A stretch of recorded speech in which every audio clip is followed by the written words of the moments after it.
Greetings, media gremlins, and welcome to the Screenwrite, the show hosted by the guy who posted this video a week late, and the guy who's getting over a case of bronchitis, and the guy who can't find his microphone. But more importantly, the guy that's a stuck-up, half-witted, scruffy-looking nerf herder looked scruffy today on purpose. My name is Matt, and today we are looking at Star Wars Episode 5, The Empire Strikes Back. Having been mentally defeated by A New Hope, series creator George Lucas decided to expand on the crew size of Empire Strikes Back, bringing on the late director Irvin Kershner and screenwriters Leigh Brackett and Lawrence Kasdan. This meant that this sequel was bound to have stylistic differences, and boy does it show. While Lucas still reigned as main producer and storywriter, it's easy to find director Kershner's influence all over the film. He worked directly with the cast and helped to shape their characters, and was even responsible for many iconic moments, like Han Solo's I know. The screenplay for Empire was originally written by Leigh Brackett, who tragically passed away from cancer shortly after its completion. Lucas wasn't a full fan of the script and mostly rewrote it, working closely with Lawrence Kasdan to get a new version complete. Released in 1980, the heavily anticipated Empire Strikes Back was initially viewed by audiences across the world as being unnecessary, or in some cases, just bad. The film's tone contrasted that of the lighthearted original, shifting its focus to the Empire and the true power of a galactic rule. While Luke had been built up as a hero in A New Hope, The Empire Strikes Back works hard to reveal just how flawed he and the other protagonists are. Furthermore, the ending of the film isn't one built in victory, but rather stalemate and defeat, providing a very unique contrast to its predecessor. It makes sense that fans and critics were originally skeptical of the shift in tone, but as you probably already know, Empire was quickly reevaluated, now often making people's list of best films ever made. And rightfully so. Whereas A New Hope had great settings, characters, and a great story, Empire's 3 times larger budget opened the gateway for greater and more memorable settings, costume designs, and quality control. The dark tone of the film helped to further put into perspective the serious implications of an imperial galactic rule for our main characters and for the galaxy. It also takes the characters we've already quickly grown to love and gives them even more complexities. Vader's true impulsiveness shows as he chases down Luke, Leia and Han struggle with an inability to communicate effectively, and Luke battles his own impatience. These character flaws added yet another dimension to already complex characters, testing our care for them as they make mistakes that make them spiral towards defeat. But enough said about that, I'm spoiling the review, so let's jump inside our snow speeders, prepare our tow cables, and see if Empire Strikes Back joins the awesome movie pack, or if it falls dead like Dak. The Screenwrite critique revolves around an in-depth analysis of the on-screen elements and the screenplay elements of the films we look at. There are also broader categories for sound and editing. So with that in mind, let's start with screenplay. The movie begins with our classic Star Wars title crawl, which lets us know that the Empire has been hunting down rebel bases after the location of the base on Yavin 4 was compromised at the end of A New Hope. Our protagonists are at the base on the ice planet Hoth, and though the Empire has been looking for rebel bases, Darth Vader is in specific pursuit of Luke Skywalker. And spoiler alert for all of you, he found him. Right off the bat, I have to give praise to the writing in the first sequence of this film. Or maybe I should say lack of writing, because already contrasting against A New Hope's rich dialogue, Empire Strikes Back uses the Hoth sequence to give viewers time to soak in the environment and its absolutely stunning effects. What we need to know as viewers is all taught through action rather than dialogue, such as this Imperial probe droid dropping to the planet, showing viewers that the Empire is hot on the Rebels' tracks, and Luke grabbing his lightsaber with the Force to kill a Wampa creature, showing that he's become more connected with the Force. After escaping the Wampa, however, viewers are quickly reminded of how rich the film's dialogue can be. Luke passes out in the cold night, and Ben Kenobi returns as a Force ghost to tell him in a memorable shot to go to the Dagobah system and meet Master Yoda for training. Han Solo also arrives immediately after to save the day, giving us this iconic line.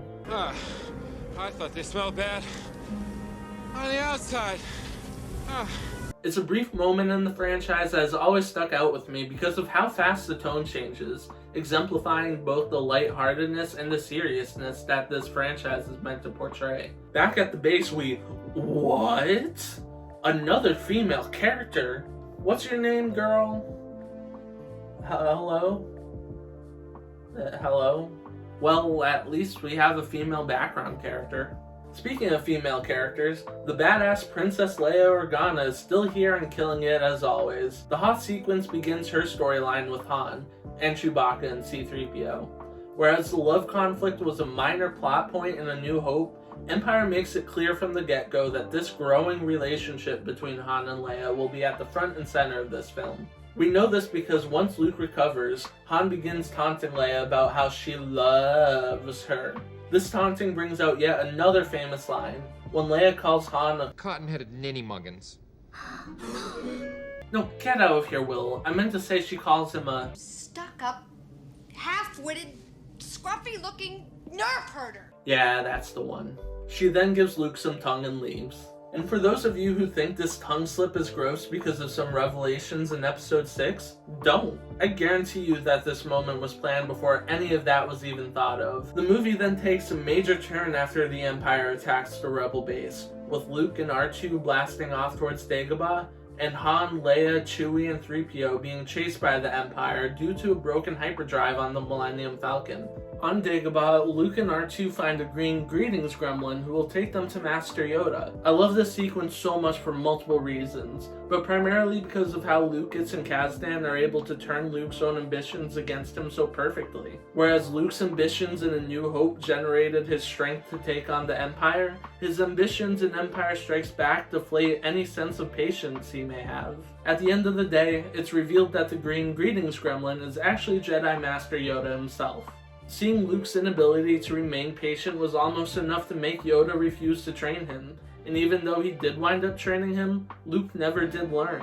At the end of the Dagobah sequence, Luke senses that Leia, Han, and Chewie are in immediate danger and rushes to save them. Yoda once again pleads with him, saying that he is not ready and must stay to finish his training, to which Luke shockingly disregards and leaves anyway. Sure, it may not be shocking that he wants to save his friends, but it is shocking to see a lack of growth after so much time committed to a sequence. It's why so many people consider Empire Strikes Back to be an expertly crafted movie. Even after addressing their flaws, our main cast never actually fixes them, which leads to their imminent defeat. On the Falcon, Han and Leia do acknowledge their feelings for each other when they kiss, but their inability to effectively communicate with each other leads to their eventual capture. Leia can sense the trap they're falling into when they arrive at the planet Bespin, but never effectively communicates it. Even in the storyline's final moments, when Han is being carbon frozen so bounty hunter Boba Fett can claim the bounty on him, Leia's confession of love is met with a bleak "I know" from Han. And what's beautiful is that Han's freezing is the learning moment for her, causing her to almost immediately work towards fixing her communication. Despite being in capture still, she makes sure to yell to Luke one of the series' most meme-worthy lines. Luke, notice the trap! That didn't sound right for some reason. But anyways, despite having this learning moment and warning Luke, his impatience still gets the best of him as he immediately seeks out Darth Vader. The two have an epic lightsaber battle, but Luke is ultimately brought to defeat after his hand gets cut off. In one of cinema's biggest plot twists, arguably the one that started it all, we learn that Darth Vader is actually Luke's father. Ben and Yoda had been hiding this information from him until he was prepared to learn it, but because he failed to remain patient, he was now closer to his own demise than he ever had before. He falls off his little ledge and winds up at the bottom of the city, literally holding on to his life. Leia and Chewie, who are now joined by Lando Calrissian, have all managed to escape in the Falcon. And despite this, Leia turns the ship around when the Force tickles her brain and tells her where Luke is. They pick him up, and now with the fixed hyperdrive thanks to our favorite R2 unit, they blast off to safety. I think this goes without saying, but I'm going to be giving writing and screenplay 4.5 stars out of 5. Empire Strikes Back does wonders to make the characters we know and love more complex, testing our love for them as they experience hardships and defeat rather than victory. I think it'd be hard to say that we could find another screenplay somewhere in the world that has been so perfectly tailored to telling a story. Given the plotline of A New Hope, viewers were perfectly set up to expect another triumphant push towards victory, making the inevitable defeat and twists along the way even more shocking. And while Empire did become more diverse with its inclusion of Lando Calrissian and more female background characters, Leia still reigns as the only female character with a speaking role, which I have to consider heavily when weighing out my review. But putting that all aside, Empire Strikes Back is probably one of the best movies of all time. I know some people will argue that Empire deserves the full 5, and hey, I think you're perfectly valid in your reasoning. These reviews are for fun and based on my critiques of the film as I see them, so feel free to disagree with me. And for fun at the end of the video, tell me how you would rate the film in the comments below. Getting back on track, I'm going to be giving costume design 5 out of 5 stars. I've already said my piece about costume design for our main cast in the New Hope Screenwrite, but what helps Empire maintain the full 5 stars are the Rebel and Imperial costumes on Hoth. If it were just left to Bespin costume design, I would have maybe knocked down a point for the simplicity, but between Hoth and the fact that I've already rated our main cast at 5 stars, I couldn't bring myself to lower this rating for something as stupid as costumes being too simple. I fucking love the snowtroopers and the AT-AT pilots, which if you can't tell, I'm wearing their hat right now. Just like in A New Hope, these costumes have inspired multiple action figures, cosplays, and have made multiple appearances in the Star Wars franchise. It would be downright disrespectful to give these works of art anything less than the full 5 stars. Hey, speaking of 5 stars, acting gets the full 5 stars as well. Mark Hamill, Carrie Fisher, and Harrison Ford continue to deliver on their respective roles, delivering their lines perfectly and making their characters feel real, authentic, and complex. With Empire Strikes Back came the addition of actor Billy D. Williams, who if you didn't know can hit the tango pretty well. His portrayal of Lando, the leader of Cloud City, was expertly performed just like the rest of the main cast. He clearly always had some form of desire to help Han, Leia, Chewie, and 3PO as they came to him seeking shelter, but his conflicting interest in protecting his city also got the best of him. You can tell by his demeanor throughout all of his appearances that he was always holding a secret and a bit of regret, always battling with some inner conflict up until the citywide evacuation. But while this task was difficult itself, I think I have to further spoil our main cast for not only working harder in Empire Strikes Back to shape their respective characters, but also for being able to shape them perfectly. Harrison Ford still gives us great comedic relief, but becomes more vulnerable as the film progresses.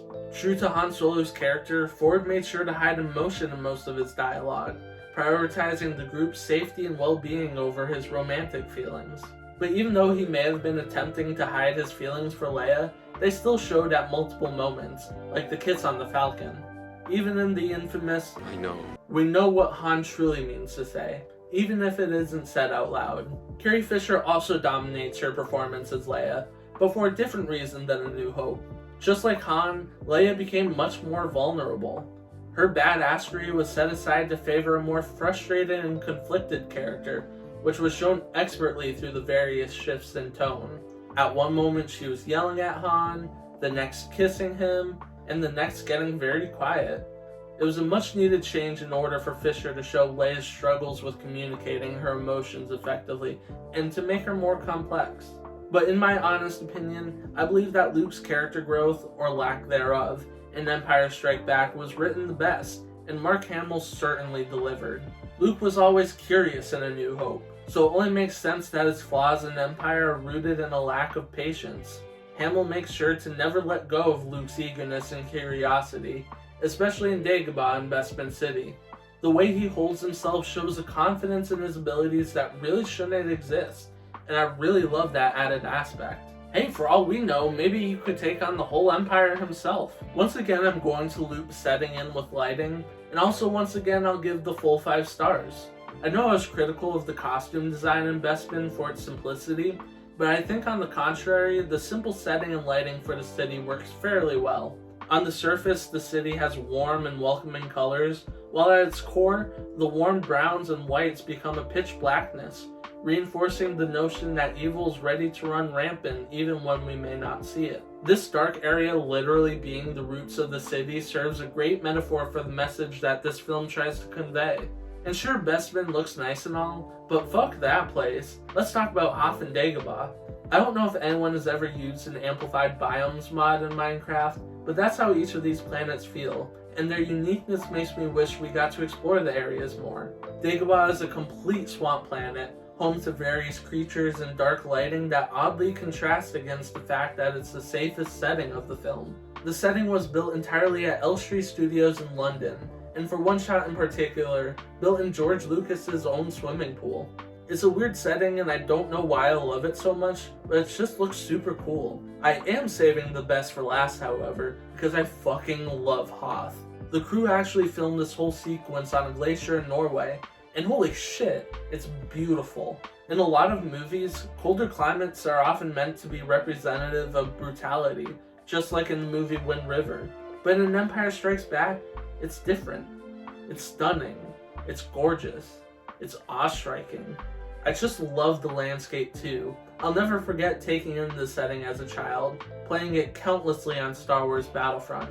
Maybe it's nostalgia, but for me personally, I think Hoth is by far one of the best, if not the best, settings that any film has ever offered. Now for sound, I'll give 3 out of 3 stars because, you know, John Williams. I still can't play any of his music due to copyright, so I recommend that you go listen to the soundtrack yourself. And lastly, for editing, I'll give the full 3 stars out of 3 stars, unlike A New Hope. You guys may remember in the New Hope Screenwrite that I was highly critical of the George Lucas edits, aka edits made to the film after its initial release. The CGI was shitty and didn't really seem to fit any specific need. Luckily, Lucas mostly stayed away from Empire. There aren't nearly as many George Lucas scenes in Empire Strikes Back, and the ones that are present serve a quality purpose, like Ian McDiarmid replacing the old Emperor. Editing is one of those categories that you get the full 3 stars naturally and only lose points if you fuck up, and whereas A New Hope certainly does fuck up, Empire doesn't. With all this being said, the reviews are in, and Star Wars The Empire Strikes Back has received 4.92 stars out of 5, meaning that the film lives up to the community consensus that the sequel is better than the original. Rotten Tomatoes agrees, being certified fresh on the tomato meter at 94%, or 4.7 stars out of 5. Now for our mini award show. Best costume was a toss-up between the Snowtroopers and the AT-AT pilot, but I'll ultimately give it to the Snowtroopers. There's something about these faceless costumes that just naturally seem to work. I know people are going to be wondering why I haven't commented on Boba Fett in today's episode, and it's because I'd rather have the chance to discuss him more in the Return of the Jedi Screenwrite, where he seems to be more of an active villain rather than a pawn of Darth Vader. Don't worry, I think his costume is probably way more iconic than the Snowtrooper, but my choice for the Snowtrooper is just personal preference. And who knows, maybe Boba can win next episode. I'll give best shot to the one on your screen. The color contrasts are perfect here, between Luke and Vader's red and blue lightsabers, and between the setting's blue and orange interior. It sets up a romantic shot. No, not lovey-dovey romantic, but romantic in a sense that's indicative of Luke and Vader's relationships. The dark blue against Luke's light blue lightsaber shows he's closer to the dark side than he imagines he is, and the orange against Vader's red lightsaber shows he still has a little bit of light in him. At least I think. It's probably just some set designer saying, hey, that looks cool, but that's how I choose to interpret it. And lastly, for Empire Strikes Back, I'm going to give Best Actor to Carrie Fisher. I know most people would have expected me to pick Mark Hamill in this category because of his expert transition and showing the pros and cons of being a curious being, but in my honest opinion, Fisher wins this award in a landslide. Luke's impatience was portrayed well and was very cool to see, but Leia really fell into herself in this film. Whenever Leia was on the screen, I always felt more empathetic towards her emotions than I was with Luke and Han. When she kissed Han, I felt the lust and desire. When she felt Luke's presence, I could feel her heart sink as she became overwhelmed with relief. When she tried to say something wasn't right, I could feel her frustration when she wasn't being listened to. When she screamed to Luke, I could feel her fear. And when she yelled at Han, I could feel her anger. It was an empowering performance that really strikes me every time I watch it. Star Wars The Empire Strikes Back was released in 1980 and can be streamed anytime on Disney Plus or on YouTube. Copyright claims are a pain in my ass, so I'm limited to the amount of clips that I can show, so I always recommend that you go watch the movie for yourself. Empire Strikes Back shocked the entire film industry, cementing the franchise's legacy as one that would live in infamy. But could a conclusion to the Star Wars trilogy live up to the high expectations? Join me next week as we cover that conclusion, Star Wars Episode 6, Return of the Jedi. If you want to be notified when that video goes live, make sure to subscribe and click the bell icon. Leaving a like also helps me greatly and comes at no cost to you. In the meantime, I'll see you next week, Gremlins. This has been the Screenwrite. Have an awesome week. Tell you one thing, my shave does not get, well, I guess I haven't shaven, but it doesn't get 5 out of 5 stars. It's very uneven. Ooh, ending random thing. What up?